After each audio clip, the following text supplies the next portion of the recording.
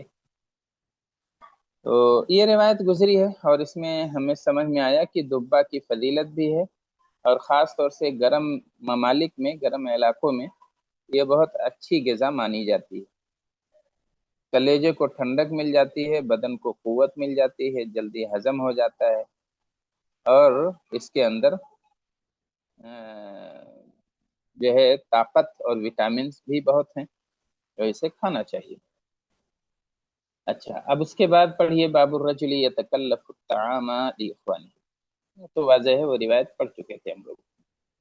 جی شیخ، باب قلم الرجل ہاں جی، باب باب الرجل۔ الرجل يتكلف الطعام لإخوانه. حدثنا محمد بن يوسف حدثنا سفيان عن الأعمش عن أبي وائل عن أبي مسعود الأنصاري قال كان من الأنصار رجل يقال له أبو شعيب وكان له غلام لحام فقال اصنع لي طعاما أدعو رسول الله صلى الله عليه وسلم خامس خمسة فدعا رسول الله صلى الله عليه وسلم خامس خمسة فتبعهم رجل فقال النبي صلى الله عليه وسلم إنك دعوتنا خامس خمسة وهذا رجل قد تبعنا فإن شئت أذنت له وإن شئت تركته قال بل أذنت له.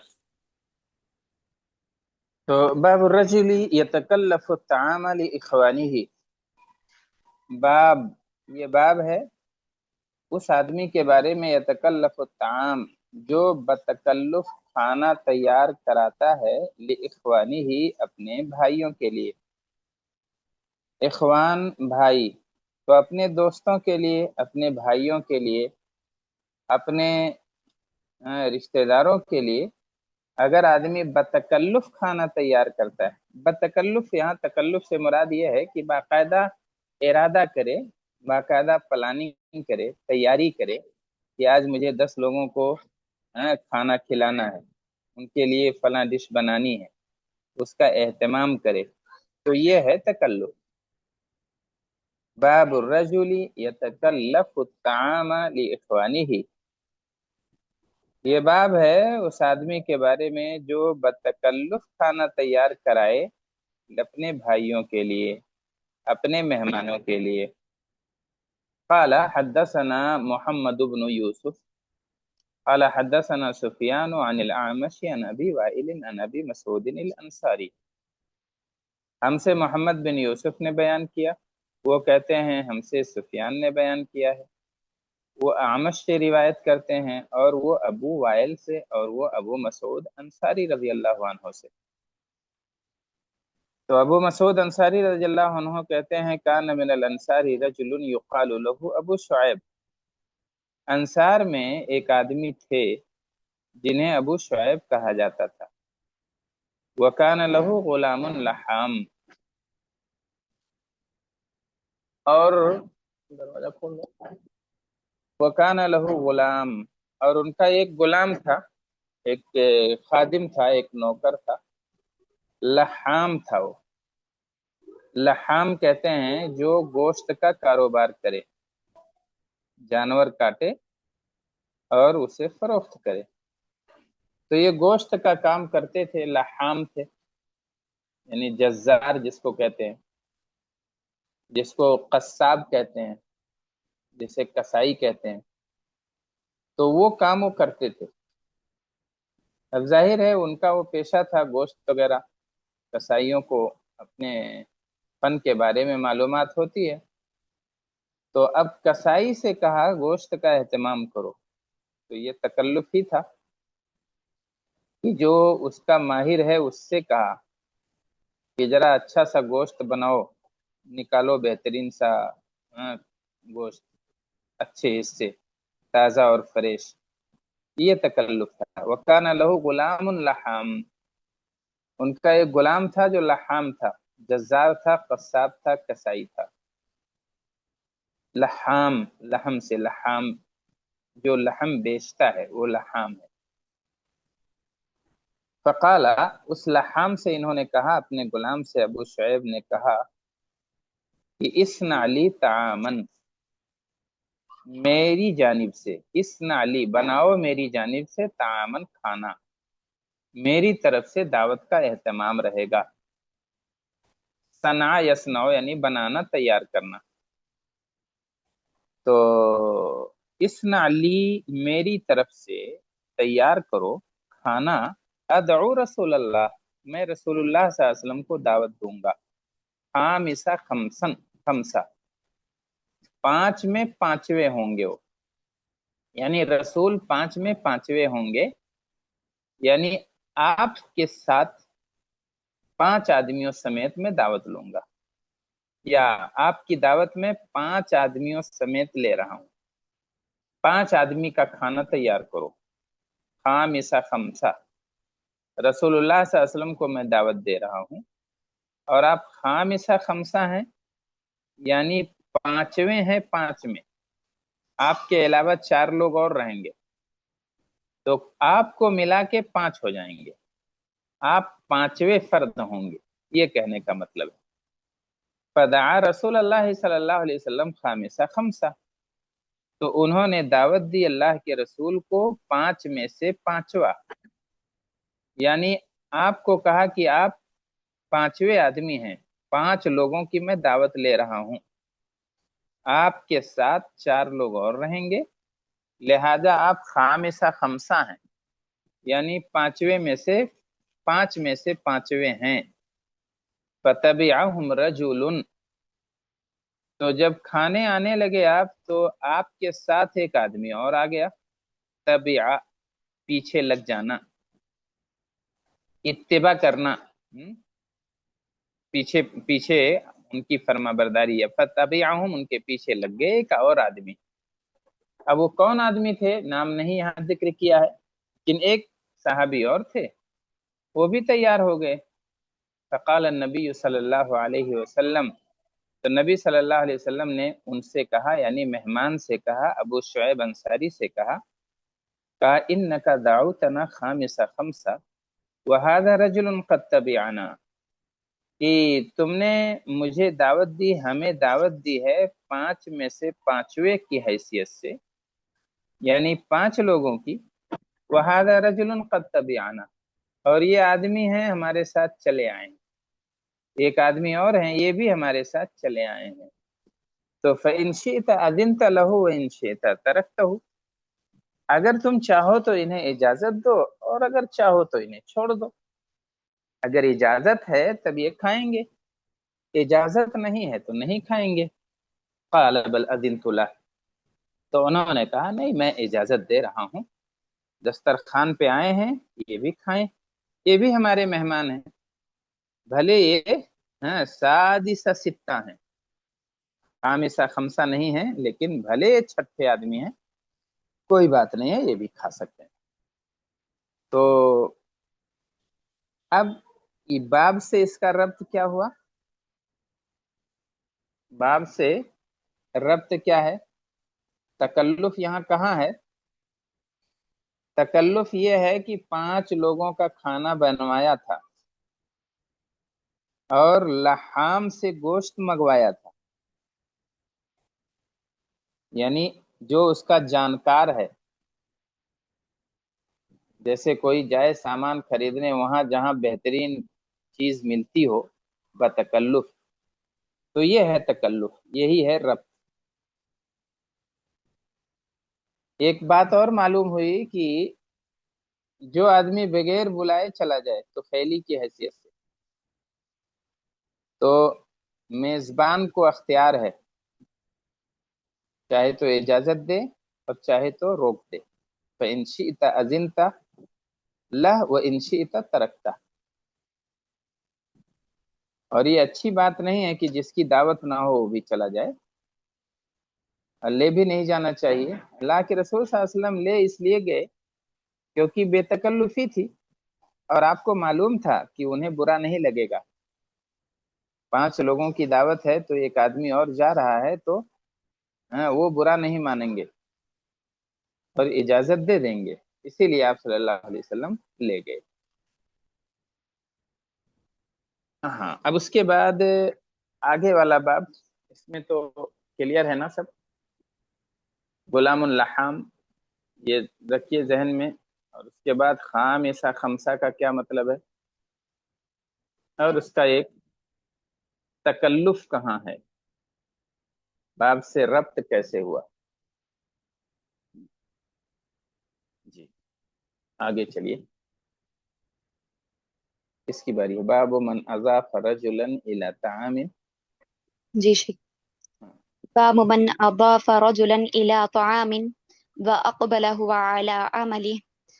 حدثني عبد الله بن منير سمع النضر أخبرنا ابن عون قال أخبرني ثمامة بن عبد الله بن أنس عن أنس رضي الله عنه قال كنت غلاما أمشي مع رسول الله صلى الله عليه وسلم فدخل رسول الله صلى الله عليه وسلم على غلام له خياط فأتاه بقصعة فيها طعام وعليه دباء فجعل رسول الله صلى الله عليه وسلم يتتبع الدباء قال فلما رأيت ذلك جعلت أجمعه بين يدي قال فأقبل الغلام على عمله قال أنس لا أزال أحب الدباء بعدما رأيت رسول الله صلى الله عليه وسلم صنع ما صنع۔ تو باب من اضاف رجلا الى طعام واقبل هو على عمله، من اضاف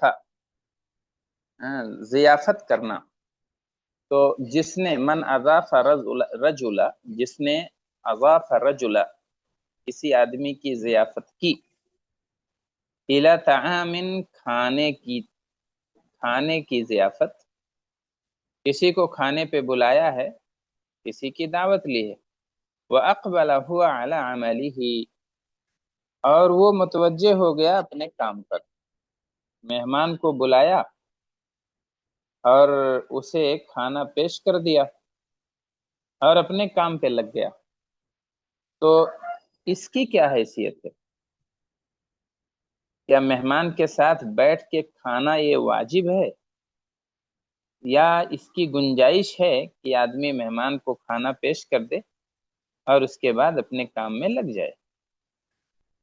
قال حدثني عبد الله بن منير سمع النضر أخبرنا ابن عون قال أخبرني ثمامة بن عبد الله بن أنس،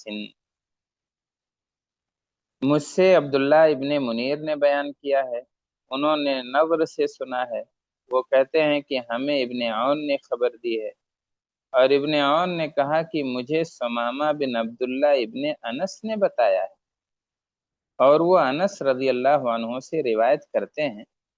قال، انس رضی اللہ عنہ نے فرمایا، کہا کہ کنت غلاما امشی مع رسول اللہ صلی اللہ علیہ وسلم، کہ میں ایک لڑکا تھا، بچہ تھا، نابالغ، غلام جو بالغ نہ ہوا ہو ابھی، عربی میں اس کو غلام کہتے ہیں، تو میں غلام تھا، بچہ تھا، نابالغ لڑکا تھا، امشی مع رسول اللہ صلی اللہ علیہ وسلم، میں رسول اللہ صلی اللہ علیہ وسلم کے ساتھ چل رہا تھا، فدخل رسول اللہ صلی اللہ علیہ وسلم علی غلام له خیاط، تو اللہ کے رسول صلی اللہ علیہ وسلم داخل ہوئے اپنے غلام کے پاس جو کہ خیاط تھا، آپ آئے اپنے غلام کے پاس جو کہ خیاط تھا، فَأَتَاهُ بِقَصْعَةٍ فِيهَا طَعَامٌ وَعَلَيْهِ دُبَّةٌ، تو وہ غلام، وہ خیاط و ٹیلر لے کے آیا بقصعہ، ایک برتن، ایک پیالہ جس میں کھانا تھا، وعلیہ دباء، اور اس میں دبا بھی تھا، کدو بھی تھا، فجعل رسول اللہ صلی اللہ علیہ وسلم یتتبع الدباء، تو اللہ کے رسول صلی اللہ علیہ وسلم تلاش کرنے لگے دبا، تتبع کرنا یعنی ڈھونڈنا اور تلاشنا، تو آپ صلی اللہ علیہ وسلم کدو تلاش کرنے لگے۔ قال، راوی کہتے ہیں فلما رأيت ذلك جعلت اجمعه بين يدي، جب یہ منظر میں نے دیکھا، یہ چیز میں نے دیکھی، لما رأی تو جب میں نے دیکھا، ذالک یہ چیز، یہ منظر، آپ کا یہ عمل، آپ کا کدو تلاش کرنا، تو فجعلت اجمعہ بین یدی، جعلت یعنی شرعت، میں نے جمع کرنا شروع کر دیا، بین یدی آپ کے سامنے، کدو میں نے اکٹھا کرنا شروع کر دیا، آپ کے سامنے اسے بڑھانا شروع کر دیا، بین یدیہ یعنی ان کے سامنے، اجمعہ میں اسے یعنی کدو جمع کرنے لگا، آپ کے آگے اسے بڑھانے لگا۔ قال فاقبل الغلام على عمله، قال فاقبل الغلام على عمله، تو راوی کہتے ہیں کہ غلام یعنی آپ کا جو خادم تھا خیاط، وہ اقبل علی عمله اپنے کام پر متوجہ ہو گیا، فاقبل الغلام علی عمله، غلام یا ٹیلر اور خیاط وہ اپنے کام پر متوجہ ہو گیا، اپنے کام میں لگ گیا، مہمان بیٹھے ہیں، کھانا کھا رہے ہیں، کدو تلاش کے اکٹھا کر رہے ہیں، اور جو میزبان ہیں وہ اپنے کام پہ اب لگ گئے، کھانا پیش کر دیا، آپ کھائیے تلاش کے، اور وہ اپنے کام پر لگ گئے۔ قال انس، تو دیکھیے اپنے کام پر لگ گئے، یہی ربط ہے باب سے، باب من اضاف رجلا الى طعام واقبله على عمله، تو فاقبل الغلام على عمله، وہ غلام اپنے کام پر لگ گیا۔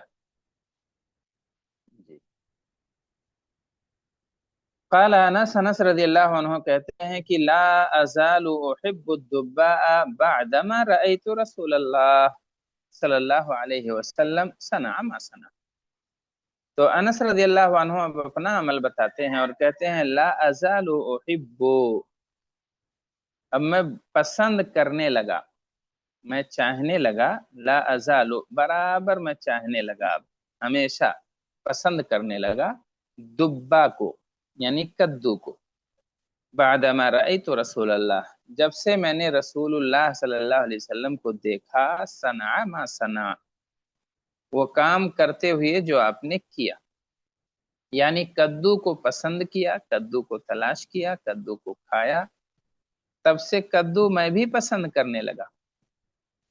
کب سے کدو پسند کرنے لگا؟ بعد ما رأیت رسول اللہ صنع ما صنع، جب سے میں نے رسول اللہ صلی اللہ علیہ وسلم کو دیکھا کرتے ہوئے جو کیا آپ نے، صنع ما صنع، صنع ما صنع کا مطلب وہ کام کیا جو کیا آپ نے، یعنی جو اب وہ دسترخوان پہ آپ نے کیا کام کیا تھا وہی تلاش کرنے لگے آپ، یتتبع الدباء، تو وہی کہہ رہے ہیں کہ جب سے میں نے آپ کو کام کرتے ہوئے دیکھا جو آپ نے کیا تھا دسترخوان پہ، تب سے مجھے دبا پسند آ گیا۔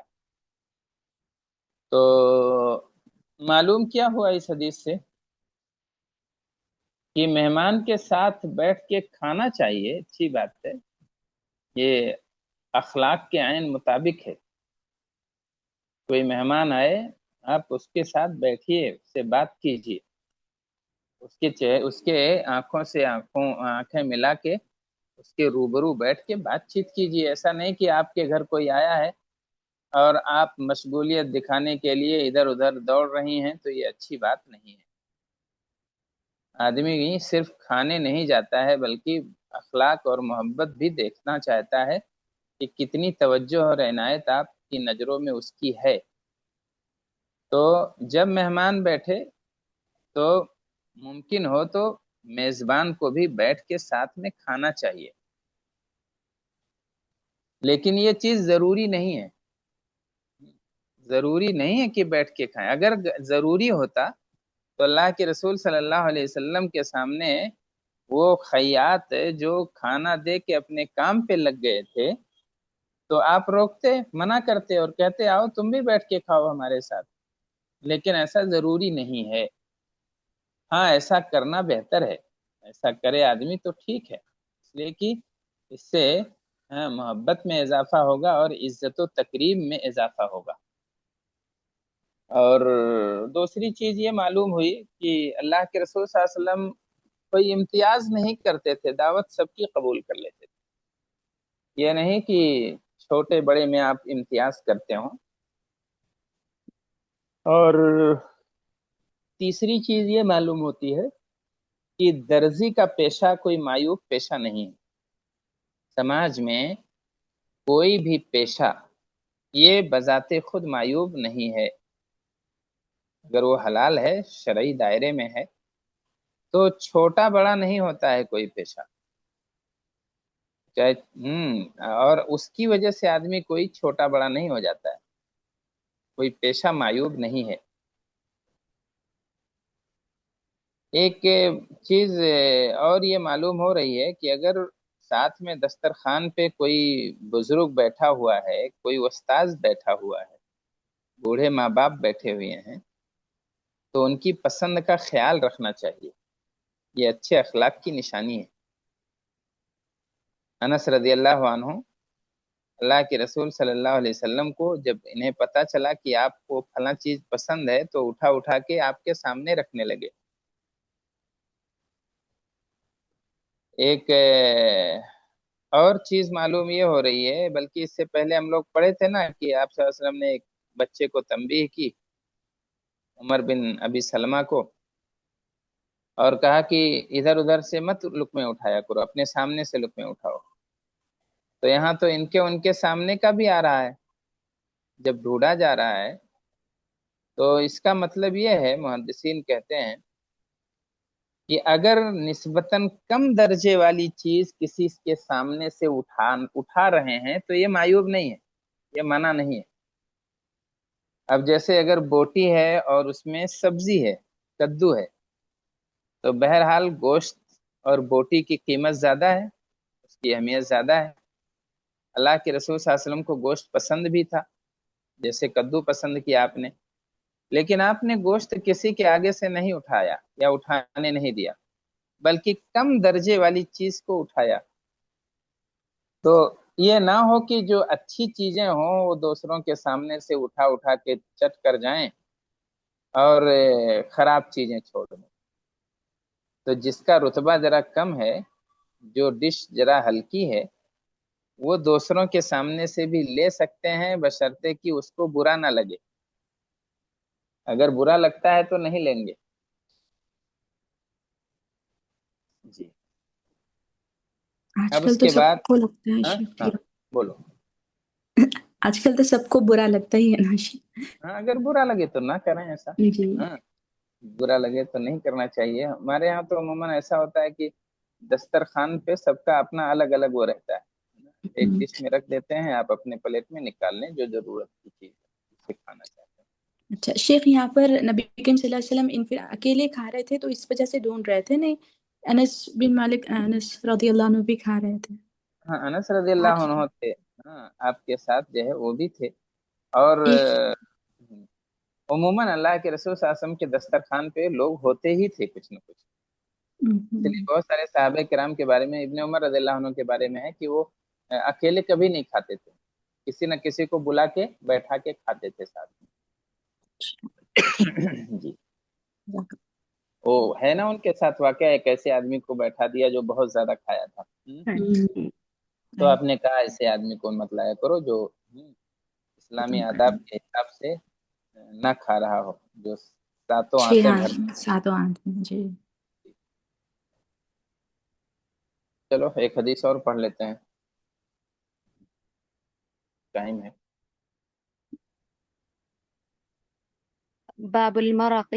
حدثنا عبد الله بن مسلمة عن مالك عن إسحاق بن عبد الله بن أبي طلحة أنه سمع أنس بن مالك أن خياطا دعا النبي صلى الله عليه وسلم لطعام صنعه، فذهبت مع النبي صلى الله عليه وسلم فقرب خبز شعير ومرقا فيه دباء وقديد. رأيت النبي صلى الله عليه وسلم يتتبع الدباء من حوالي القصعة فلم أزل أحب الدباء بعد يومئذ. جی، تو باب المرق ہے. المرق، مرق کہتے ہیں شوربے کو. گوشت کا جو شوربہ ہوتا ہے وہ مرق کہلاتا ہے، یا کوئی بھی شوربہ ہو. تو اگر شوربہ ہے تو مرق ہے. اور مرق کے بارے میں یہ باب ہے مرق کے تعلق سے. قال حدثنا عبد الله بن مسلمة عن مالك عن اسحاق ابن عبد الله ابن ابی طلحہ. ہمیں یا ہم سے عبداللہ ابن مسلمہ نے بیان کیا ہے، اور وہ مالک سے روایت کرتے ہیں، اور مالک اسحاق بن عبداللہ ابن ابی طلحہ سے. انہ سمع انس بن مالک، کہ انہوں نے انس ابن مالک کو کہتے ہوئے سنا ہے، یا انس ابن مالک سے سنا ہے. ان خیاطا دعا النبی صلی اللہ علیہ وسلم لطعام صنعہ، کہ ایک خیاط نے، ایک درزی نے، ایک ٹیلر نے نبی صلی اللہ علیہ وسلم کو دعوت دی. لطعام، کھانے کی، صنعہ، جسے اس نے بنایا تھا، اس نے خود پکایا تھا اور نبی صلی اللہ علیہ وسلم کی دعوت لی. فذهبت مع النبی صلی اللہ علیہ وسلم، تو میں نبی صلی اللہ علیہ وسلم کے ساتھ چلا گیا. فقرب خبز شعیر ومرقا فيه دباء وقدید. فقرب، تو انہوں نے پیش کیا، خبز شعیر، جو کی روٹی. جو کی روٹی اچھی مانی جاتی تھی، تو انہوں نے جو کی روٹی پیش کی. خبز برن، گیہوں کی روٹی، اور خبز شعیر، جو کی روٹی. ومرقن، اور شوربہ دیا.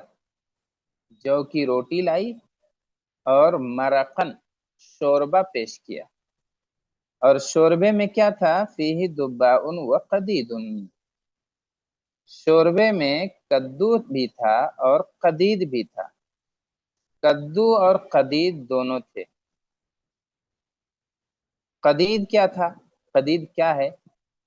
قدید کہتے ہیں یہ گوشت ہوتا تھا جسے عورتیں لمبا لمبا کاٹ دیتی تھیں اور نمک لگا کر اسے خشک کر کے محفوظ کر لیتی تھی. گوشت کے لمبے لمبے ٹکڑے کاٹ کے اسے نمک میں یا تو ابال کے یا نمک لگا کے دھوپ میں سکھا کے اور اسے محفوظ کر لیتی تھی. تو یہ چونکہ اب آج تو فریز کا دور ہے، اس میں رکھ لیتے ہیں، کافی دنوں تک کی سیونگ ہو جاتی ہے. لیکن اس زمانے میں ذخیرہ کرنے کا طریقہ یہی تھا کہ گوشت کا ٹکڑا کاٹ لیتی تھی، نمک میں ابال کے دھوپ میں سکھا کے اور اسے رکھ لیتی تھی. پھر اس میں سبزی وغیرہ، کدو وغیرہ ڈال کے اور سالن تیار کرتی تھی. تو یہی کھانا تھا. جو کی روٹی تھی اور شوربہ تھا، جس شوربے کے اندر دبا اور قدید تھا، یعنی کدو اور گوشت کے ٹکڑے تھے. رأیت النبی صلی اللہ علیہ وسلم یتتبع الدباء من حوالی القصع، میں نے نبی صلی اللہ علیہ وسلم کو دیکھا کہ آپ ڈھونڈ رہے تھے کدو، من حوالی القصع، برتن کے کنارے کنارے، برتن کے اطراف میں. حوالی جوانب، اطراف، تو اس کے جانب، اس کے کنارے کنارے آپ صلی اللہ علیہ وسلم دبا تلاش کر رہے تھے، کدو ڈھونڈ رہے تھے. فلم ازل احب الدباء بعد یومئذ، تب سے میں دبا کو چاہنے لگا ہوں، تب سے میں کدو پسند کرنے لگا ہوں. بعد یومئذ، اس دن کے بعد سے، یا برابر میں دبا کدو پسند کرنے لگا ہوں بعد یومئذ، اس دن کے بعد سے. اس دن کے بعد سے میں، جی. شیخ یہ جو گوشت لمبا لمبا کاٹ کے سکھا لیتے تھے، یہ تو آج بھی ایسا ہوتا نا شیخ؟ ہاں آج بھی کرتی ہیں کچھ عورتیں جہاں فریج کا وہ نہیں ہے، لیکن جن کے ہاں اس سے بہتر طریقہ ہے وہ فریزر میں رکھ دیتی ہیں۔ جی، تو آج بھی وہ طریقہ ہے، آج بھی جو ہے گاؤں دیہات میں جن کے پاس ہے فریزر نہیں ہے تو وہ لوگ ایسا طریقہ اپناتی ہیں۔ اور نمک کیوں لگایا جاتا ہے، نمک میں کیوں ابالا جاتا ہے، اس سے یہ ہوتا ہے کہ اس میں جو ہے جراثیم نہیں بنتے ہیں اور وہ گوشت سڑنے نہیں پاتا ہے۔ اسی لیے سمندر کا پانی دیکھیے نمکین ہے نا، کھارا ہے، اس میں مچھلیاں مرنے کے بعد مہینے مہینے بھر تک سڑتی نہیں ہیں، بلکہ جو کھارے پانی کی مچھلیاں ہیں وہ نکال کے لاتے ہیں اور کافی دنوں تک وہ محفوظ رہتی ہیں۔ کھارے پانی میں گوشت یا مچھلی وہ جلدی خراب نہیں ہوتا ہے، اس لیے وہ لوگ نمک ڈال کے اس کے بعد بڑے بڑے ٹکڑے بڑی بڑی بوٹی بنا کے اور ابال کے سکھا کے رکھ لیتی تھی۔ ایک باب اور پڑھ لیتے ہیں، قدید۔ قدید ہے تو آ ہی گیا ہے اس میں باب المرق میں، اور دبا اور قدید وہ بھی یہی ہے، پڑھیے اس کو۔ باب القديد. ہاں حدثنا أبو نعيم حدثنا مالك بن أنس عن إسحاق بن عبد الله عن أنس قال رأيت النبي صلى الله عليه وسلم أتي بمرقة فيها دباء وقديد فرأيته يتتبع الدباء يأكلها. جی، تو یہ باب القدید ہے، اور قدید کیا ہے ابھی ہم لوگ دیکھ چکے ہیں۔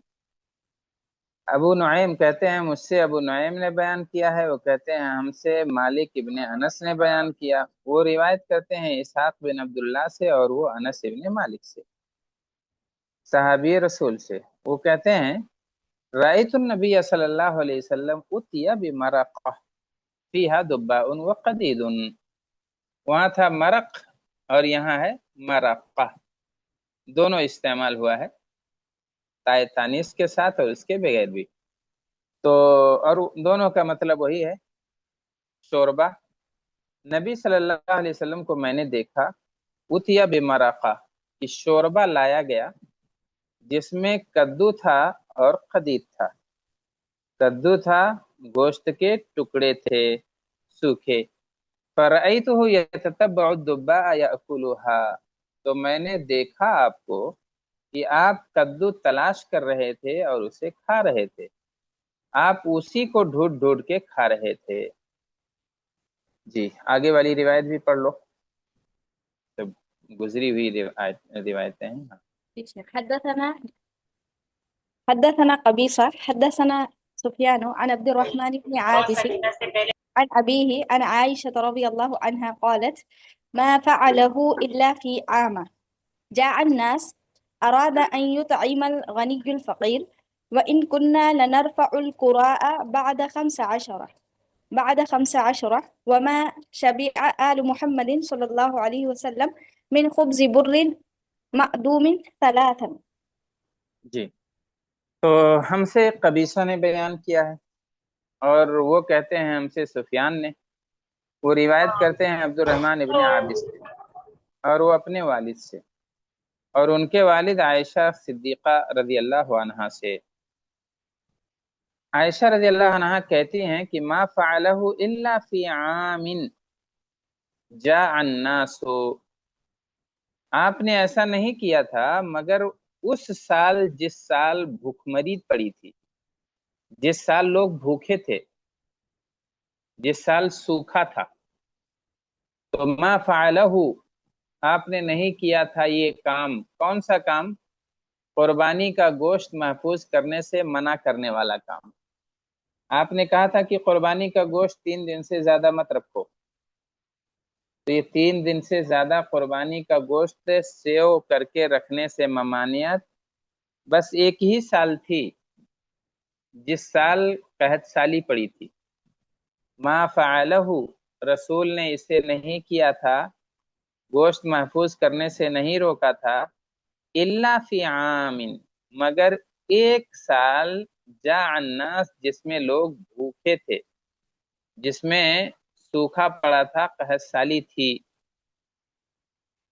وَأَرَادَ أَن يُطْعِمَ الْغَنِيُّ الْفَقِيرَ، آپ کا مقصد یہ تھا کہ غنی لوگ فقیر کو کھلا دیں، اپنے فریزر میں محفوظ نہ کریں، بلکہ امیر مالدار لوگ قربانی کا گوشت فقیروں کو کھلا دیں۔